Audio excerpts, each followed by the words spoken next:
चलिए शांति बनाइए। आज हम लोग पढ़ेंगे क्लास, कौन सा क्लास है?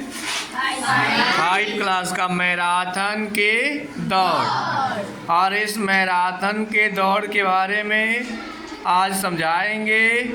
और आप सभी भी जिस तरह से इसमें बताया गया है उस बात को आप लोग भी अगर फॉलो करेंगे तो आप लोग भी ऊंचाइयों तक पहुंच सकते हैं। ठीक है, तो इस चैप्टर में पहले तो मैं इस चैप्टर के बारे में पूरा दिखाता हूँ आपको कि इस चैप्टर की यही कहानी है।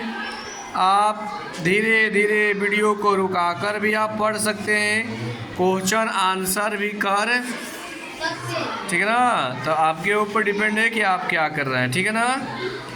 तो चलिए बच्चों, आज हम लोग पढ़ेंगे मैराथन के दौड़। किसकी दौड़?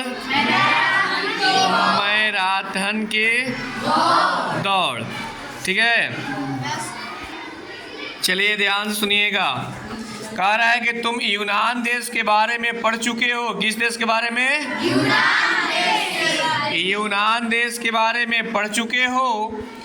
प्राचीन काल में यह देश कई छोटे छोटे पहाड़ी राज्यों में बटा था। पहाड़ी मतलब पर्वतीय क्षेत्र में छोटा छोटा पहाड़ी राज्य था। और यहाँ के लोग खेलकूद में बड़ी रुचि रखते थे। किस में रुचि रखते थे? खेलकूद में रुचि रखा करते थे। प्राचीन काल में यूनान का ओलंपिया नगर ओलंपिक खेलों का स्थान था। कौन सा नगर? कहाँ पर है? यूनान में। यह नगर आधुनिक पिरगोस नगर में लगभग 17 किलोमीटर दूर स्थित है। कहाँ है? 17 किलोमीटर दूर स्थित। यह प्रत्येक चौथे वर्ष ओलंपिक खेल होते थे। कितने वर्ष में होते थे? प्रत्येक चौथे वर्ष में ओलंपिक खेल होते थे। कहाँ पर? यूनान का ओलंपिया में ना जी,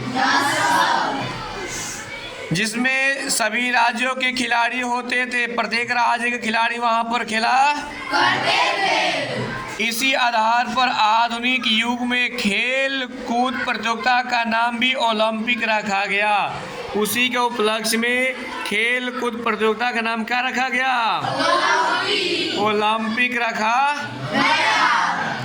जिसमें कुश्ती आ गया, तैराकी आ गया। कुश्ती देखिए ना, तैराकी मतलब तैरते हैं। हॉकी, फुटबॉल, लंबिक और ऊंची कूद, वजन उठाना, भाला फेंकना आदि इस प्रकार के खेल कूद होते हैं। ओलंपिक में ये सारे खेल कूद आते हैं, ठीक है। ओलंपिक में सबसे लंबी दौड़ 42 किलोमीटर 195 मीटर की होती है। यानी ओलंपिक में जो लंबी दौड़ होती है जो 42 किलोमीटर तक दौड़ेगा। यानी कि यहाँ से आरा इतना दूर, जितना दूरी आरा का है ना, उतना दूरी दौड़ कर जो आएगा उसे मैराथन दौड़ कहा जाएगा। जो सबसे ज़्यादा दौड़ता है ना उसको क्या कहते हैं? मैराथन। सबसे ज़्यादा समय तक जो दौड़ता है उसको मैराथन दौड़ कहते हैं। यानी सबसे ज़्यादा मैराथन दौड़ 42 किलोमीटर सबसे होता है, जिसको मैराथन दौड़ कहा जाता है। जानते हैं क्यों? क्योंकि एक समय की बात है, ईरान का शक्तिशाली राजा यूनानियों से नाराज हो गया। किसे नाराज हो गया? यूनानियों से नाराज हो गया। उसने यूनानियों की वीरता और बुद्धि की अनेक कहानी सुन रखी थी। यूनान के जितने भी लोग थे उनकी वीरता की कहानी वह सुन रखा। तो किसकी परीक्षा लेने वाले थे? बुद्धि का, वीरता की परीक्षा। इस कहानी सुने थे, इसलिए योद्धाओं की एक बहुत बड़ी सेना लेकर उसने यूनान पर चढ़ाई की तैयारी कर दी। किसने? ईरान के शक्तिशाली राजा ने यूनान पर चढ़ाई की तैयारी की। बड़ी बड़ी नावों से उसने समुद्र पार किया और वह यूनान जा पहुंचा। उसके मार्ग में सबसे पहले एथेन नाम का राज्य पड़ता था। किस नाम का?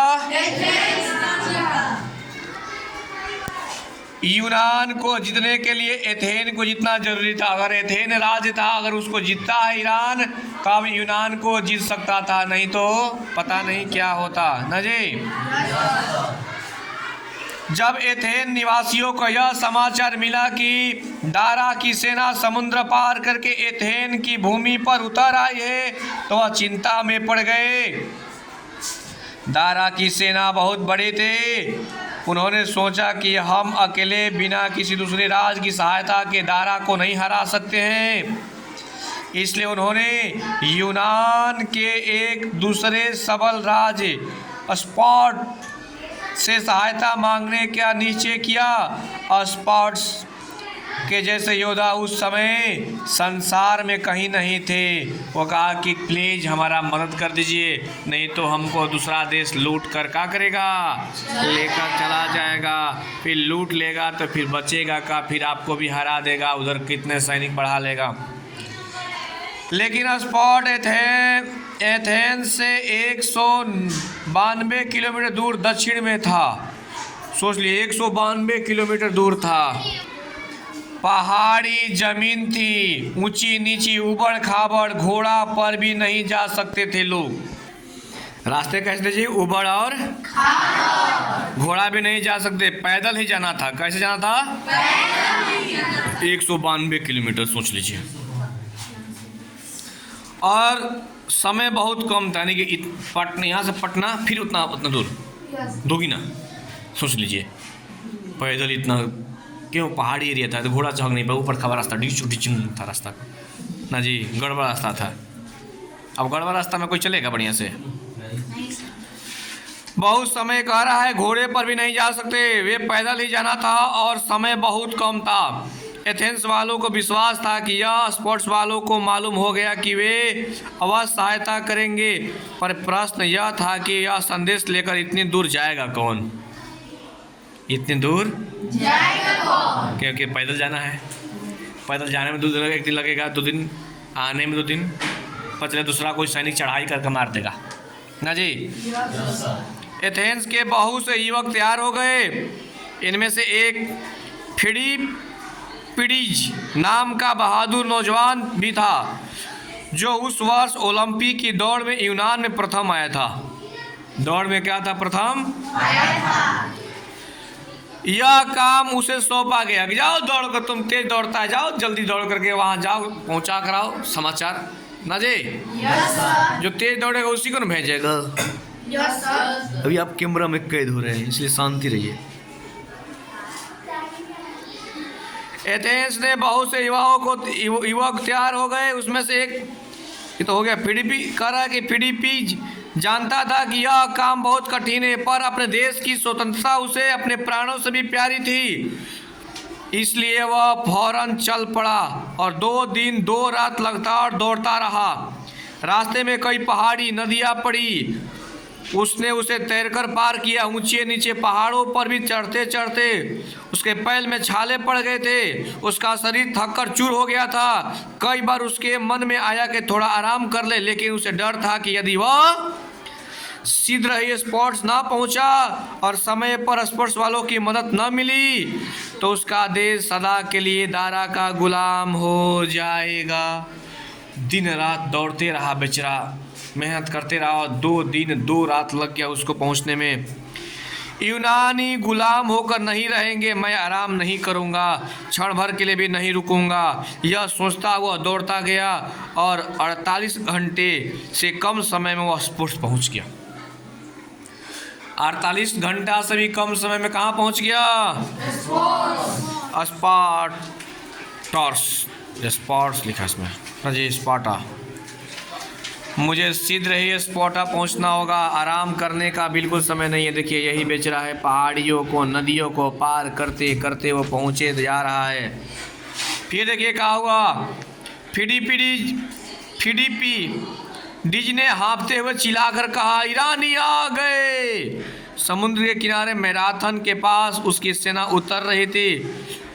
तुमसे एथेन वासियों से मदद मांगी है, अगर तुम्हारी मदद नहीं मिली तो एथेंस ही नहीं, सारा यूनान गुलाम हो जाएगा। स्पोर्ट्स वाला बोला, क्या कहते हो, हम चलेंगे, यूनान गुलाम नहीं होगा, हमारी सेना पूर्णमासी तक पहुंचेगी। स्पोर्ट्स वालों ने उत्तर दिया। थोड़ा आराम करके वह बहादुर लड़का एथेंस वालों को यह संदेश देने के लिए फिर लौट पड़ा और वह शीघ्र पहुंच गया। जब एथेंस वालों को यह संदेश सुना तो उसका दिल दुना हो गया और वे अकेले ही दारा की सेना को रोकने के लिए मैराथन के मैदान की ओर चल पड़े। फिलिप्पी जी थका मादा था, फिर भी अपनी लंबा भाला और भारी ढाल संभालकर एथेन के सैनिकों के साथ लड़ने के लिए चल दिया। 2 दिन रस दौड़ा था, फिर 2 दिन रस दौड़ कर घर गया। समझिए कि वो थका था, फिर भी लड़ने के लिए चल दिया, भाला लेकर के, अपना हथियार लेकर के। मैराथन के मैदान में घमासान युद्ध हुआ। ईरानी सैनिक में बहुत अधिक थे, पर जीत एथेन वालों की हुई। जब तक स्पोर्ट्स वाले पहुंचे, दारा की सेना हार कर भाग चुकी थी। अभी यहाँ का स्पोर्ट्स वाले लोग गए भी नहीं थे, तब तक में ये सब क्या किया था, हरा दिया था। खुशी का यह संदेश जल्द से जल्द एथेन कौन ले जाए, इस काम के लिए फिर फिलिप्पी को चुना गया। वह बहुत थका था, फिर भी दौड़ पड़ा। एथेंस का नगर मैराथन से लगभग 40 किलोमीटर दूर था, लेकिन फिलिप्पी जी तेजी से दौड़ता रहा। जब तक वह एथेन नगर के फाटक पर पहुंचा तो उसके पैर लड़खड़ा रहे थे। वह नगर के फाटक बंद थे। उसने चिल्लाकर कहा, एथेन की जय हो, शत्रु हार गए, हमारी विजय हुई, फाटक खोलो, खुशियाँ मनाओ। फिलिप्पी जी की आवाज़ पहचान कर नगर वालों ने फाटक खोल दिया और फिलिप्पी जी के पैर कांप रहे थे, उसका मुंह सूख रहा था। वह धीरे धीरे बोला, ईरान हार गया है, हम गुलाम नहीं होंगे। यह कहता हुआ वह बहादुर अपने नगर वालों को बाहों में गिर गया। देखिए किस तरह से वह अपने बाहों में गिर गया है, नगर वालों के बाहों में गिर गया और फिर न उठा। फिलिप्पी जी का नाम अमर है। आज भी इस बहादुर लड़के की दौड़ की स्मृति 42 किलोमीटर यानी 195 मीटर की मैराथन प्रतियोगिता ओलंपिक खेलों में होती थी। पहले मैराथन दौड़ 40 किलोमीटर यानी 25 मील की होती थी। बाद में सन 1924 ईस्वी में यह दौड़ 42 किलोमीटर यानी कि 195 मीटर यानी कि 26 मील और 385 गज की कर दी गई।